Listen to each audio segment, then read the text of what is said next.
It does. So you find your target market, and that's how you find maybe your niche. Or yes, that's true. You find your target market is those favorable buyers that meet your interests, and that you can serve them value. And so that's why you use the marketing mix to try to pursue them, because they offer you the highest probability of making money, and to meet your personal and your business goals in terms of being successful. All right, now Dr. Green, I know this is a lot for our viewers to take in. Ooh, I'm tired myself. I know, but I know they're bright and I know they can do it. So I have a few more things for you, if that's all right with you. All right, I'm ready. So we're going to kind of transition here and take it into the product. Yes. Now tell me, how does product differ from services? Okay, great question. In a very simple sense, when we talk about a product, we're talking about something that's tangible, something that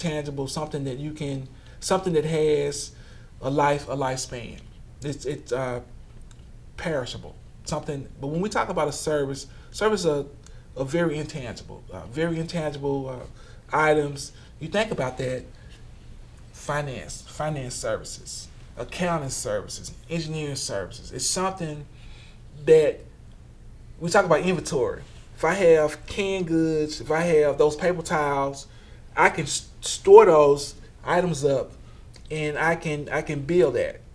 When you have services, there's not an inventory that you're dealing with, and so, but it's also a trick, and I'll ask you. So here's a trick. When we talk about insurance, okay, is that a product or is that a service? Ooh. That's a tricky one. That's a tricky one. What about when we talk about warranties? Warranties, is it a product or is it a service? So it gets tricky. It's a hybrid, because at the end of the day, if you have insurance or if you have a warranty, you're gonna get a piece of paper. Mm-hmm. But then again, the actual attribute is pretty abstract.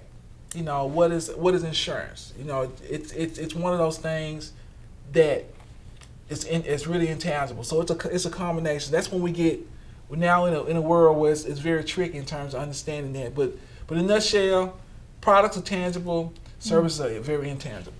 Okay.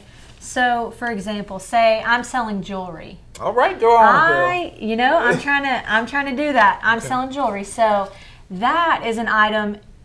You buy your wife something for Valentine's Day and you're done. That's not something that keeps you coming back. So how do I keep my audience coming back for more products whenever it's not something that I need to renew? I don't need jewelry all the time. How do I market that? Well, I mean, that's a great question. So one of the things we try to do is, first of all, again, building relationships. So if you're buying jewelry for the first time, one of the things I'm going to try to do is I'm going to try to get your information. And so I'm going to try to, again, building contacts, building relationships. I'm going to try as much as possible, do my homework, trying to find out what your interests are, and try to, follow up.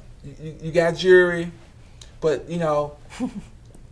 certainly Mother's Day coming up, or you want to give your mother something, or you want to give a friend something, or they have a birthday. And so we try to make those connections to try to give other product offerings that meet your needs. And so that's really the catch, to try to build those relationships. A lot of consulting companies, a lot of use direct mail. You probably saw something. Amazon has their own system to do that. We're just trying to reach out and connect with the individual. So we call it data mining and analytics. We try to get as much information about the individual and try to give them service. Again, we're not trying to spam them, but we're trying to give them some value, something else that they would value, that they would keep coming back. Okay. And again, one of the things I also learned that in most cases, people will not buy from you based on two things. People only buy from people that they like. And so likability becomes a very important part of that. And that's why I go back to, you got to have the character. The other one is people don't buy from people that they don't trust. And so that initial contact with customer is very important. That you build that, you set that groundwork to being trustworthy and being likable to sell some more jewelry. There we go. That's all I'm trying to do is sell some jewelry. There you go. Now, how important is strategy? Because I know